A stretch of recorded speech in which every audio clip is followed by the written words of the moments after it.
Please मुझे भी बताएं। रविंद्रनाथ टैगोर बंगाली दानिश्वर, शायर और मुसन्निफ़ थे। ये नोबेल इनाम हासिल करने वाले पहले हिंदुस्तानी भी थे। टैगोर को 1913 में अदब का नोबेल इनाम मिला। बरतानवी शाह ने नोबेल इनाम के 2 साल बाद इन्हें सर का ख़िताब भी दे दिया। ये ख़िताब बरतानवी राज में इंतहाई मुअज़्ज़ज़ शख्सियात को दिया जाता था। एजाज़ पाने वाले लोग इसके बाद इंतहाई बाइज़्ज़त समझे जाते थे। यूँ टैगोर दोनों एजाज़ात के साथ खुश थे, लेकिन फिर 13 अप्रैल 1919 को पंजाब में एक खौफनाक वाक़या पेश आया। अमृतसर के जलियांवाला बाग में ब्रिगेडियर जनरल डायर ने निहत्थे और मासूम पंजाबियों पर फायर खोल दिया। 379 लोग मारे गए और 1200 ज़ख्मी हो गए। ये खबर जब बंगाल पहुंची तो बंगाली रविंद्रनाथ टैगोर ने पंजाबी लाशों पर बतौर एहतजाज अपना सर का ख़िताब वापस कर दिया और बाकी ज़िंदगी अपने नाम के साथ सर नहीं लिखा। ये आज भी सिर्फ रविंद्रनाथ टैगोर हैं, सर रविंद्रनाथ टैगोर नहीं। जबकि दूसरी तरफ इलामा इकबाल कश्मीरी और पंजाबी थे। ये आलम इस्लाम के सबसे बड़े मुफक्किर और दानिश्वर थे। ये आज 82 साल बाद भी ईरान, अफ़गानिस्तान और तुर्की में पढ़ाए जाते हैं। इलामा इकबाल को सानिया जलियांवाला बाग से 3 साल बाद 1922 में बरतानवी बादशाह की तरफ से सर के ख़िताब की पेशकश हुई और इलामा इकबाल ने न सिर्फ ये ऑफ़र कबूल कर ली बल्कि अपने उस्ताद सैयद मीर हसन को भी ये ख़िताब देने की दरख्वास्त कर दी। रविंद्रनाथ टैगोर और सर इलामा मोहम्मद इकबाल दोनों का तर्ज़ अमल एक दूसरे से बिल्कुल मुख्तलिफ था। इन दोनों में से कोई एक गलत होना चाहिए, लेकिन ये दोनों बैक वक्त दुरुस्त हैं और हम टैगोर के इक़दाम पर तालियां बजा सकते हैं और ना इलामा मोहम्मद इकबाल साहब के फ़ेल को बुरा कह सकते हैं। क्यों? क्योंकि दोनों सर जैसे मामूली ख़िताब से कहीं बड़े लोग थे। ये ख़िताब उनके सामने कोई हैसियत नहीं रखते और आप भी ये जहन में रखें कि टैगोर ने सर का ख़िताब वापस करते हुए किसी अलग मुल्क का मुतालबा नहीं किया था, जबकि इलामा इकबाल सर के ख़िताब के बावजूद मुसव्विर पाकिस्तान है। फ़लस्तीन के इशू पर भी इस्लामी मुल्कों के 2 तर्ज़ अमल थे। एक ग्रुप ने इसराइल और इसराइली कब्ज़े को मुस्तरद कर दिया, जबकि दूसरे ग्रुप ने इसराइल को तस्लीम कर लिया, मगर दोनों इसराइली जुल्म पर एहतजाज भी करते रहे। इनमें से कौन सही और कौन गलत है, ये फ़ैसला टैगोर और इलामा इकबाल की तरह आसान नहीं, क्योंकि दोनों ने अपने हालात के मुताबिक फ़ैसला किया था। लेकिन यहाँ पर एक सवाल भी पैदा होता है, आलम इस्लाम के इनकार या इकरार का फ़लस्तीनियों को क्या फ़ायदा हुआ? खाक भी नहीं। ये बेचारे अरब 1948 ईस्वी से दरबदर हैं। आप अगर उर्दन या मिस्र जाएं तो आपको वहाँ कराची के मुहाजिरों की तरह अरब 48 ईस्वी, अरब 67 ईस्वी और अरब 73 ईस्वी की इस्तिलाह मिलेगी।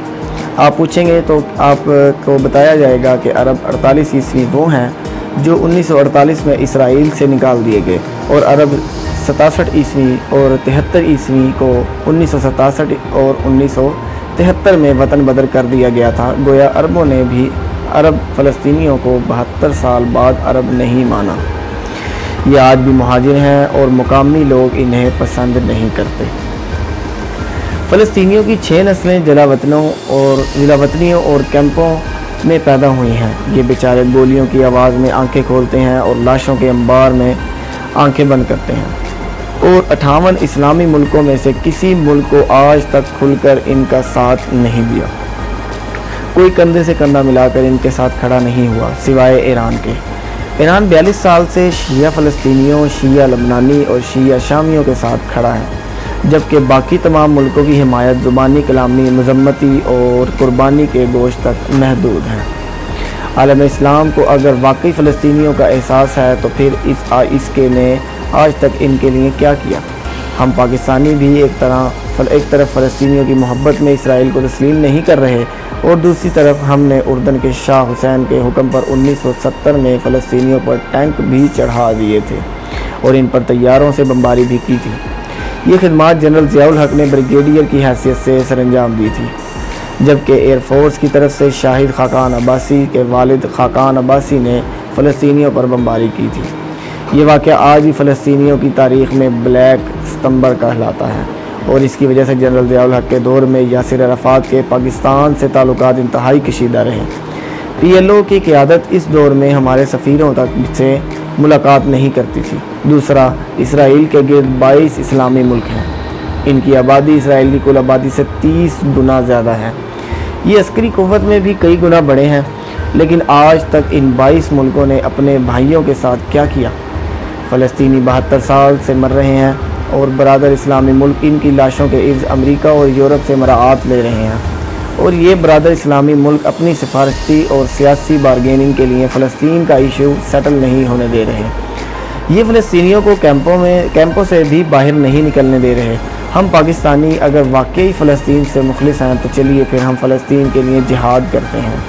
निकलें 20 करोड़ पाकिस्तानी अपने घरों से और चल पड़े इसराइल की तरफ। लेकिन मुझे यकीन है हम अगर निकले भी तो हमें सबसे पहले वो मिस्र, उर्दन, शाम और लबनान रोकेगा, जिनकी ज़मीनें छुड़वाने के लिए हमने अपनी जानें हथेली पर रखेंगे, और फिर हमें सऊदी अरब और UAE की तरफ से वापसी का हुक्म आ जाएगा।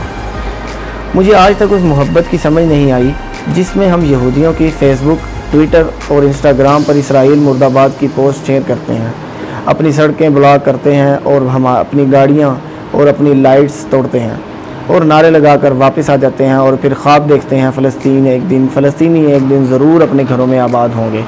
फ़लस्तीनी यकीनन एक दिन अपने घरों में वापस जाएंगे, लेकिन इसमें आलम इस्लाम का रत्ती बराबर अमल नहीं होगा। ये सिर्फ़ और सिर्फ फ़लस्तीनियों के खून और 5 नस्लों का नतीजा होगा, क्योंकि कुदरत इंशाअल्लाह इनको खून रायगा नहीं जाने देगी। हम पाकिस्तानी भी क्या दिलचस्प कौम हैं। हमने फ़लस्तीनियों की मोहब्बत में इसराइल को भी तस्लीम नहीं किया, और हमने अमली तौर पर भी आज तक फ़लस्तीनियों के लिए कुछ नहीं किया। आप तारीख़ निकाल कर दिखा दें, हमारा कौन सा सदर, वज़ीर आज़म या वज़ीर आज तक फ़लस्तीन गया, या हमने फ़लस्तीन के लिए कौन सी कुर्बानी दी। हम घर बैठकर फ़लस्तीनियों की हिमायत करते हैं, और जब इन्हें हमारी ज़रूरत पड़ती है तो हम इन पर टैंक चढ़ा देते हैं। ये है हमारा कंट्रीब्यूशन। और दूसरी तरफ हम जिन अरबों के लिए मर रहे हैं वो कश्मीर के नाम पर वज़ू तक के लिए तैयार नहीं हैं। हम 2019 में अक़वाम मुत्तहिदा के इस इंसानी हकूक़ कमीशन में करारदाद जमा कराने के लिए भी 16 बरादर इस्लामी मुल्कों की हिमायत हासिल नहीं कर सके थे, जबकि भारत को जनरल असम्बली के गैर मुस्तकिल मेंबर के इलेक्शन में 192 में से 184 वोट मिले, और ये रिकॉर्ड है। गोया हमारे सारे बरादर इस्लामी मुल्कों ने हमारी दरख्वास्त के बावजूद हमारे दुश्मन को वोट दिए, और ये है बरादर इस्लामी मुल्कों में हमारी औकात। मगर हम इसके बावजूद अपने मुंह पर पड़ने वाले चित्रों और चित्र नहीं मानते। हम इन्हें भी मुकद्दस जूता बना देते हैं। दूसरा, हमारे पास जब दलील ख़त्म हो जाती है तो हम सिफारती और सियासी इश्यूज़ में भी इस्लाम डाल लेते हैं। अगर इस्लाम फ़िट ना हो रहा हो तो हम इसमें इलामा इकबाल और कायद-ए-आज़म डालकर दूसरों को खामोश कर देते हैं, और हम ये कारनामा सरअंजाम देते वक्त ये तक भूल जाते हैं कि इलामा इकबाल ने सानिया जलियांवाला बाग के बावजूद सर का ख़िताब कबूल कर लिया था, और कायद-ए-आज़म 1947 में इस मलका बरतानिया के दस्तखतों से पाकिस्तान के गवर्नर जनरल बने थे, जिसने फ़लस्तीन पर कब्ज़ा रखा था और जिसने बाज़ां अपने हाथ से इसराइल के क़याम की इजाज़त दी थी। लिहाजा याद रखें, लोग हों या कौमें, ये हालात भी ज़िंदा रहती हैं, जज्बात और माजी के कब्रिस्तानों में नहीं। और आप अगर कौम हैं तो फिर सिर्फ पोस्टें शेयर ना करें, फ़लस्तीन के लिए खुलकर लड़ें। रविंद्रनाथ टैगोर की तरह इसराइल की बनाई या ईजाद करदा हर चीज़ को भी मुस्तरद कर दें।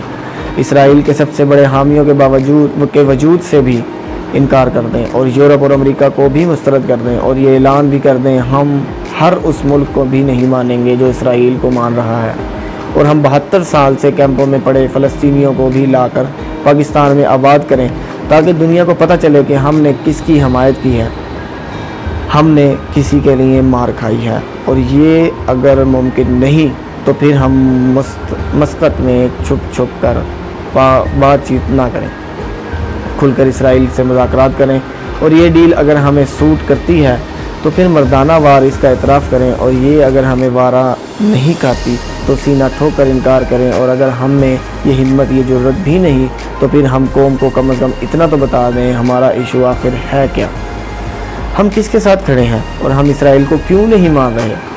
कौम को कम से कम अपने कौमी मौक़िफ़ के समझ तो आए। यकीन करें, मैं आज तक पाकिस्तानी मौक़िफ़ नहीं समझ सका। मुझे समझ नहीं आई हम फ़लस्तीनियों के साथ हैं या मुखालिफ, और हमने ये स्टैंड क्यों और किसके लिए ले रखा है। अगर आप जानते हैं तो प्लीज़ आप मुझे भी बताएं।